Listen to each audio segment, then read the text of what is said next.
दोस्तों फाइनली वो हो चुका है जो इजराइल एक लंबे वक्त से चाह रहा था, या ये कहिए जिसको करने की कोशिशें इजराइल के तरफ से बड़ी शिद्दत के साथ की जा रही थी। 2024 के पहले दिन ही हम लोगों को वो सब कुछ देखने को मिला और सुनने को मिला कि जिसकी उम्मीद हम लोगों ने कभी भी नहीं की थी, क्योंकि 7 अक्टूबर के दिन से शुरू होने वाली वो ख़तरनाक और बड़ी जंग कि जो एक लंबे वक्त से ही फ़िलिस्तीन और इजराइल की जंग बनी हुई थी, अब वो एक रीजनल वॉर में बदल चुकी है,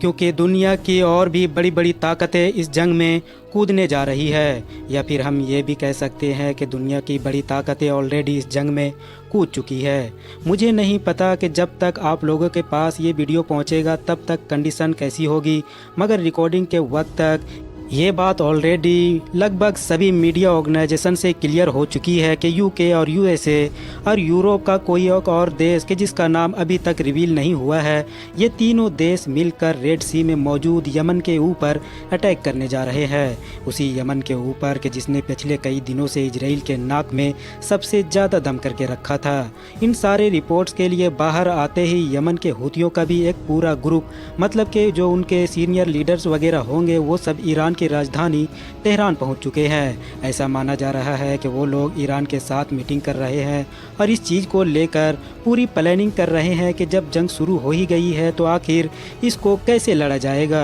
बात सिर्फ यहीं पर ख़त्म नहीं हो जाती है, बल्कि कुछ वक्त के बाद मीडिया की तरफ से ये बात भी क्लियर कर दी गई कि ईरान ने अब अपना एक वॉरशिप रेड सी के एरिया में भेज दिया है। और ये सारा कुछ और इन सारे देशों के ये सारी एक्टिविटीज़ जो मैंने अभी तक इस वीडियो में आप लोगों को बताई, सिर्फ और सिर्फ कुछ घंटों के अंदर हुई। अब आप लोग सोच रहे होंगे कि इतने दिनों से तो ये सारे ही देश खामोश बैठे थे और सिर्फ धमकियों से काम चला रहे थे, मगर आखिर ऐसा क्या हुआ कि चंद घंटों के अंदर ही ये सब कुछ हो गया। तो दोस्तों मैटर ये हुआ कि 31 अक्टूबर के दिन पिछले कई दिनों के दस्तूर के मुताबिक यमन के हूतीज लोगों ने इस इलाके से गुजरने वाले एक जहाज़ को निशाना बनाया। यमन के हूतीज लोग इस बड़े जहाज़ को कंट्रोल करने के लिए अपनी लगभग छोटी स्पीड पोर्ट्स के जरिए से गए थे। इन लोगों ने पहले तो अपने पिस्टल के जरिए से इसके ऊपर अटैक किया और इसको चलाने वाले लोगों को ये वार्निंग दी कि वो फ़ौरन इसको यमन की बंदरगाह की तरफ लेकर जाए।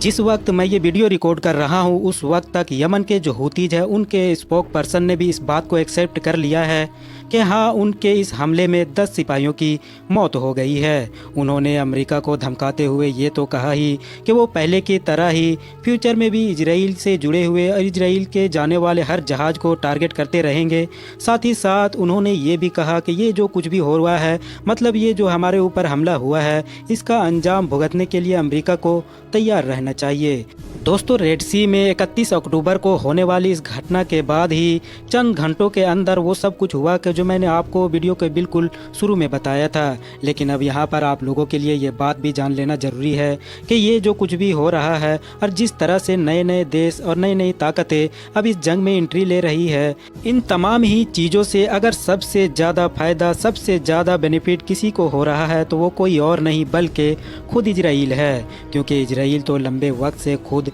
यही चाह रहा था। बड़े बड़े दाव और बड़ी बड़ी बातों के साथ गाजा के ज़मीन पर उतरने वाला इजराइल ऑलरेडी मैदान पर काफ़ी पिछड़ चुका है, क्योंकि जाहिर है वो इजरायली आर्मी के जो इतने दिन गुजर जाने के बाद भी हमास को कोई ऐसी बड़ी चोट नहीं दे सकी है कि जिसका वीडियो वो दुनिया में दिखा सके और अपने आप को जस्टिफाई कर सके। वही इजरायली आर्मी दूसरी तरफ लगभग 20,000 से ज़्यादा आम लोगों को मार चुकी है, जिसमें ज़्यादातर बच्चे और औरतें शामिल है। तो दोस्तों अब हम ये कह सकते हैं कि अब हर गुजरते दिन के साथ या फिर हर गुजरते घंटे के साथ दुनिया के ऊपर एक बड़ी जंग का खतरा मंडराने लगा है। वो इसलिए क्योंकि अगर यूके यूएसए जैसे ताकतवर देश ग्रुप बनाकर यमन के ऊपर अटैक करेंगे और हालात बिगड़े और यमन की मदद के लिए कोई देश इस जंग में कूदा तो वो सबसे पहला देश ईरान ही होगा। ईरान के जंग में इन्वॉल्व होते ही इनडायरेक्टली रसिया की भी एंट्री हो जाएगी। वो इसलिए क्योंकि रसिया और ईरान की दोस्ती इस वक्त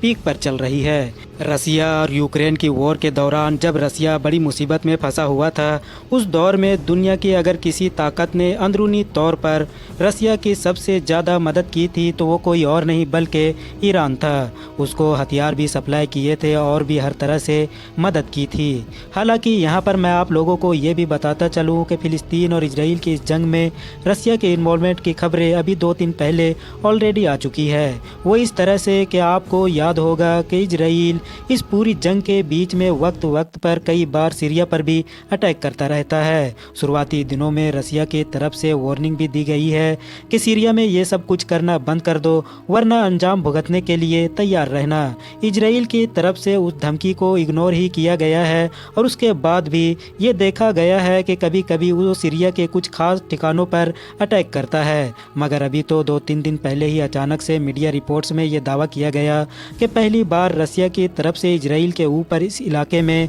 एक्शन लिया गया। इजराइल ने जब कुछ बॉम्ब और मिसाइल को सीरिया में दागने की कोशिश की तो बदले में रसिया ने उसको रोकने के लिए इजराइल के ऊपर अटैक किया। अब आप में से बहुत सारे लोग ऐसे भी होंगे कि जो ये सोच रहे होंगे कि आखिर सीरिया से रसिया का क्या लेना देना है। तो मैं आप लोगों को बता दूं कि पिछले कई सालों से ही मतलब जब से सीरिया सिविल वॉर का शिकार हुआ है तब से ही वहाँ के जो असद गवर्नमेंट है उसको बचाने की जिम्मेदारी पुतिन ने ले रखी है। आसान शब्दों में हम ये भी कह सकते हैं कि सीरिया में बशर अल असद की जो गवर्नमेंट बची हुई है वो सिर्फ और सिर्फ पुतिन की ही वजह से बची हुई है, वरना अमेरिका और उसके पूरे ग्रुप ने न जाने कब का सीरिया से इस इंसान को ख़त्म कर दिया होता। फिलहाल हम इस पूरी जंग पर शुरू से ही गहरी निगाह बनाकर रखे हुए हैं। आगे जो कुछ भी होगा तो अपडेट लेकर आपके सामने ज़रूर हाजिर होंगे। वीडियो अगर इन्फॉर्मेटिव लगी हो तो लाइक करने के साथ साथ दोस्तों के साथ ज़रूर शेयर करें और इसी तरह के नॉलेजेबल और अपडेटेड वीडियोज़ हमेशा देखने के लिए हमारे चैनल को भी